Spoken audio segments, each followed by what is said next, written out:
We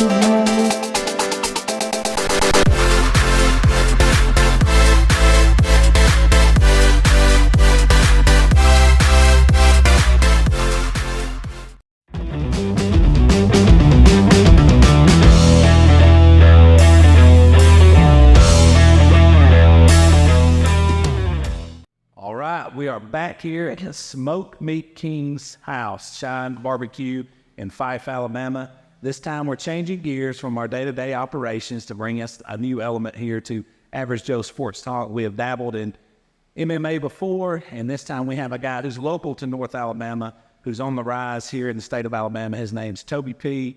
He did graduate from Sardis High School, was a star running back there. Also, college running back. Then you went into the service as well. We're going to get into all that. But let's rewind the clock, Toby, man. Let's talk about your childhood, man, where you grew up and what was that like? So I was born in Gadsden, grew up in Crossville, Alabama. Went to school there from 2000 to 2006. Then made the move from Crossville, Alabama to Sardis, Alabama, and finished out my high school career up there in Sardis. What did you learn during your playing days back then?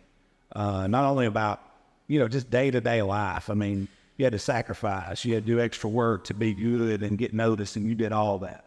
Yeah, man, I think a lot of that, how I got an advantage over the other players or the younger person with lack of, excess of coaches or, because YouTube wasn't really that big of a thing back then either. It was just, what I heard words, and I went out there and I worked on it myself. And I've kept that same type of discipline and mentality towards whatever, I'm passionate towards, you know what I'm saying? Don't really need much, but I'm going to make it work either way. And that's why I'm in the position I'm in right now. Because there's not many places out here, Tom and Chris have got one, they're working on one right now, and I tell you it's going to be really big for out here, but you don't really have it out here, but I don't need much, I've military service, I was around the great people. You attract the people for the things that you do, right? So I was around all kinds of different people throughout my military career, and just took that with me back to Sand Mountain, Alabama, and kept going back to my childhood where I was able, I didn't need much to get up and do that. Still got the same mindset as this today. Who was somebody back in your childhood that really influenced? Cornell Williams. Don't lie. All day, baby. He had me out there doing parachute, running with the parachute on the back. And I remember those things he used to do that. I was out there in the front yard every day doing that stuff growing up. And that set me apart from a lot of people. Yeah. Cadillac and I grew up a few houses down. So did Tom. Tom grew up with Cadillac. We all grew up in the same projects in the Talus. So he's inspired a lot of people. So. Oh, yeah. What about a coach, maybe a mentor or somebody that stuck out to you in the early years to kind of help mold you to who you are today? Coach Darnell and Coach Rutledge. There's several other coaches, but those are the one that really, Coach Dusty Darnell, Brock Rutledge, and then Coach Darman. Those three are coming up. Coach Rutledge really, he the minor things, the details, right? Instead of just going out there and doing like what you think works, critiquing everything all the way down to it. Because you're never going to be perfect, but if you work on the small things over and over and over again, you're going to be as close as it gets, you know what I'm saying? Yeah. And then Coach Darnell, actually, when I was, he was my PE coach when I was at Crossville. But he ended up moving to Sardis around the same, about 2006, 2007. And we basically went over there at the same time. But I just remember him from all the way from the PE days and then, up through high school. He's been there with me. But I still reach out. I still talk to them some to this day. They're still coaching. I think Coach Rutledge might not be coaching anymore, but he had $2 to play at Sardis that were really good in basketball recently. Yeah, so I know he's still involved up there. So Darnell's at Boaz now. Yeah, I know. Yeah. And he was Crossville's coach. He's a really good. I like that guy, man. Been around for a while, man. Oh yeah, I heard. He's an OG. Yeah, he played at Jacksonville State. Yeah, with Josh. Yeah, my cousin. Yeah, yep. Let's talk about the military a little bit, because I know a lot of people probably intrigued to hear about that. What was your military life like, and what were some of the lessons you took away from the military? So I was in 11 Bravo. My job was to move, shoot, and communicate. And we was a Bradley crew also, so It's just I guess just a very smaller team, more mobile team type thing. What I really took from that, man, is as an Atlanta Bravo, because it's moves you communicate, but you live in the field. That's actually your actual job, and so you actually go out there, you're roughing it in an environment, and you're actually living, off of what's out there right now. You know what I'm saying? And then still have the ability to perform as a Atlanta Bravo. It's pretty rough out there. It reminds you, if I bring that up every now and then if I'm in the middle of a session or, it's my second tour day or, in the middle of that, like, I could be out there roughing. Man, I could be out there roughing in the field right now. And that's gave me another, a different look at things too. You wake up with a headache, it ain't so bad. Right? Yeah, I know I want to have a roof over my head and now I go to sleep. You know what I'm saying? I go to I'm not, you know what I'm saying? Yeah, starving. Yeah. I had one MRE that day type thing. Yeah, still having to perform, and that's the simulation too, man. I didn't get to partake in any war or anything, but just the simulation part too, like just living in that environment is rough enough, not knowing that somebody across from you's trying to shoot you in the face. Yeah, that's pretty rough. All right, so now let's get into the meat and potatoes, which is what you're doing now. What led you to go into your MMA career? So you were talking about I was a D1 prospect coming out of high school. I was under-recruited. Well, I can't really talk or stuff about that because I didn't get to, I didn't stick around for college, but I ended up going to Jacksonville, came back home from Jacksonville for personal reasons.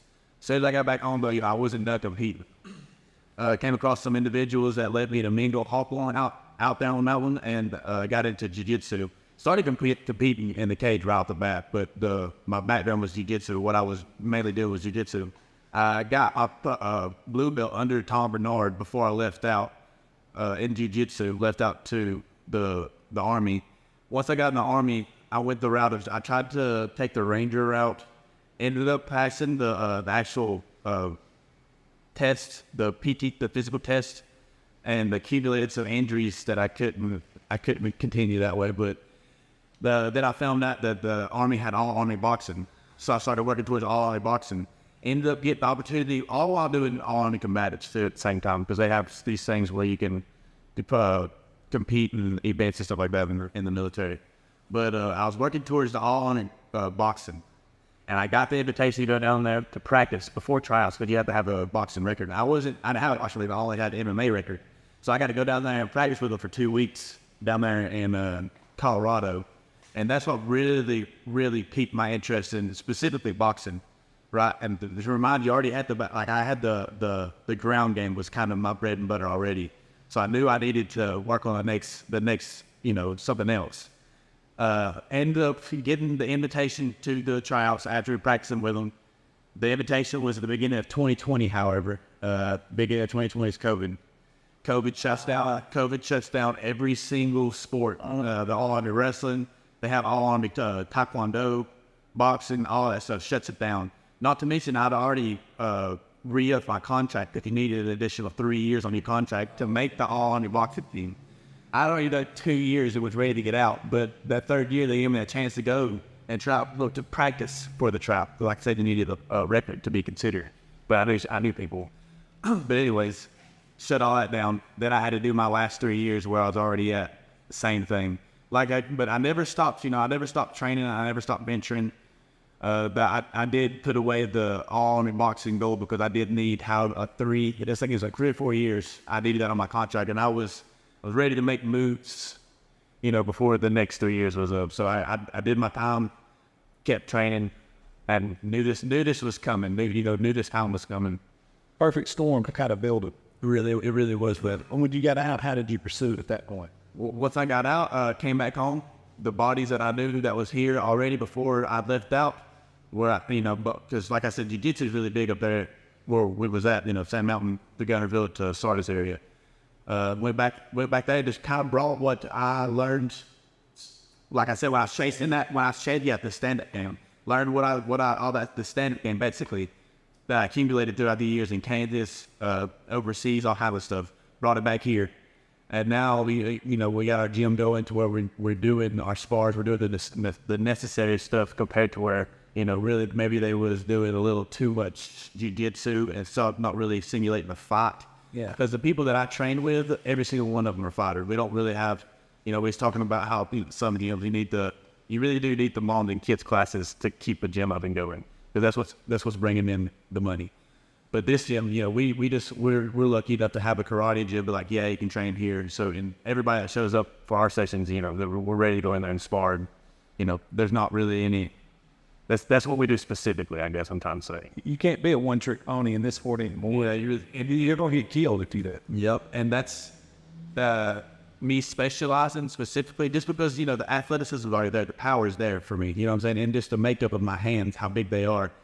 Scientifically, with 8 pounds of pressure, I believe, right, to the skull to put somebody unconscious. And because of the way I move, the way I can move, from the football days, it's hard to get me to the ground. But not only is it hard to get me to the ground, I'm also, efficient in jiu-jitsu. That was my bread and butter from the beginning.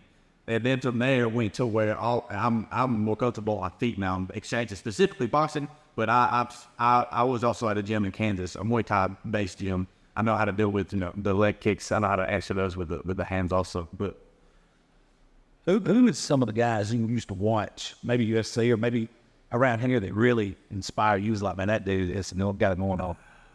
Somebody like a buyer looked up to. Locally, I remember Sasuke Zapata, and of course Daniel Watts, Miguel Hoffman, because that's who I was around. This is where I'm from. Sasuke Zapata and Seth Brigette. I remember those two being some standouts, and I remember and some people out in Spartan Fitness also. But I mean, some of them are still around too.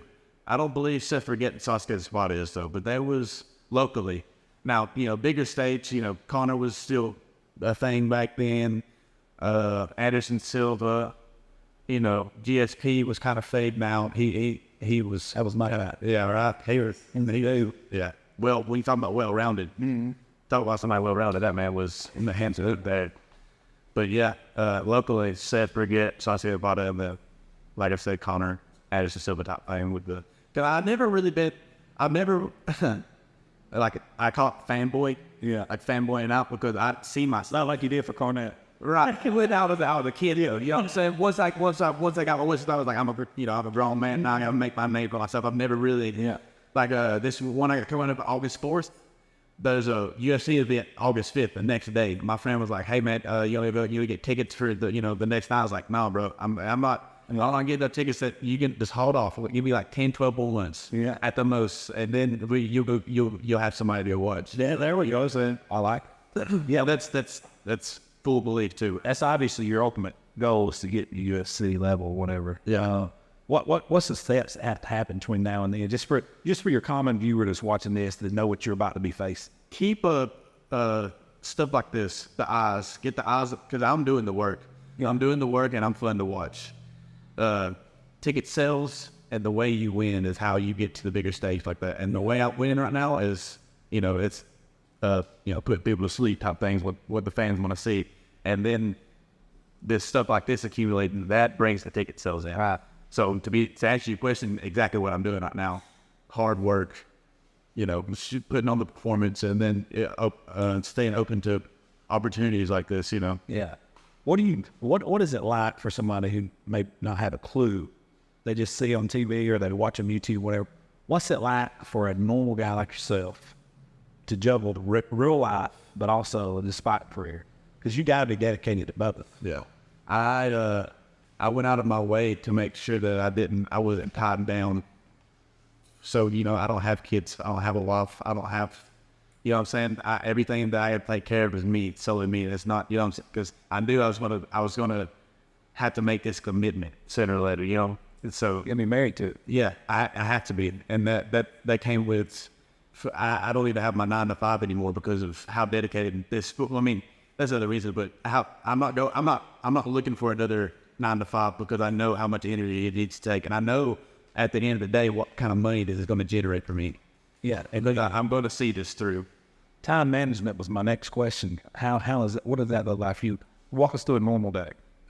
Check in my schedule for my clients, for my boxing classes.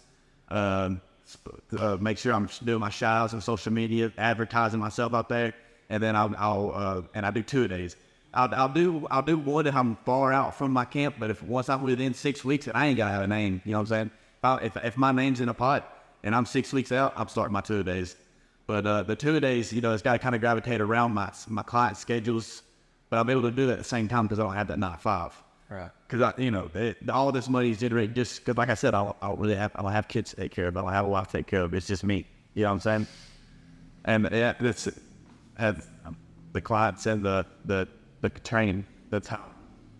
For the people who want to follow you, how could they reach you on what platforms? I have Instagram. I got TikTok. I got Facebook. It's all under Wallace P. Wallace P or Toby P. Wallace Toby. That's P-E-E, not B-E-A-T, with a K in there. Correct. Before we shut this down, what was something you'd like to say to the people who's already following you or the people who may want to follow you? Some kind of guarantees or promises, like if you come along this journey with me, you're not going to regret. Yeah. I say this. A lot of the people that keep talking about I'm surprising them, I'm surprising, this and that, they're not anybody from the mountain up here. You come up here to the mountain, you ask anybody about Toby P, he's doing this, he's doing that, can you believe that? It's going to be like, yeah, I believe it. And I carry that with me into the cage, you know what I'm saying? That spirit of these people behind me is like, I ain't surprised, you know what I'm saying? And I'm going to make you feel that too, you know what I'm saying? Everybody behind me. That's right. And I guess that just to answer that question, I would thank the supporters so much, I really do appreciate them. And anybody that, I may accumulate along the way, for specific reasons, I'm really fun to watch fight. I'm really fun to watch in the cage. That's right. And I'm very explosive, and I can turn the lights out within a matter of seconds. That's what people want to see. Yeah. I know it's effective to choke people out. Right. Put them in an arm bar, whatever. Yeah. That people come to see the highlight knockout. They want to see that head wobble. But from your background, sounds like you got both. So I do. That's the perfect combination. Well, Toby, we're going to shut this one down from Shine's Barbecue as always. And we'll be back next week with another one-on-one here at Average Joe's and Shine's Barbecue. Thank you.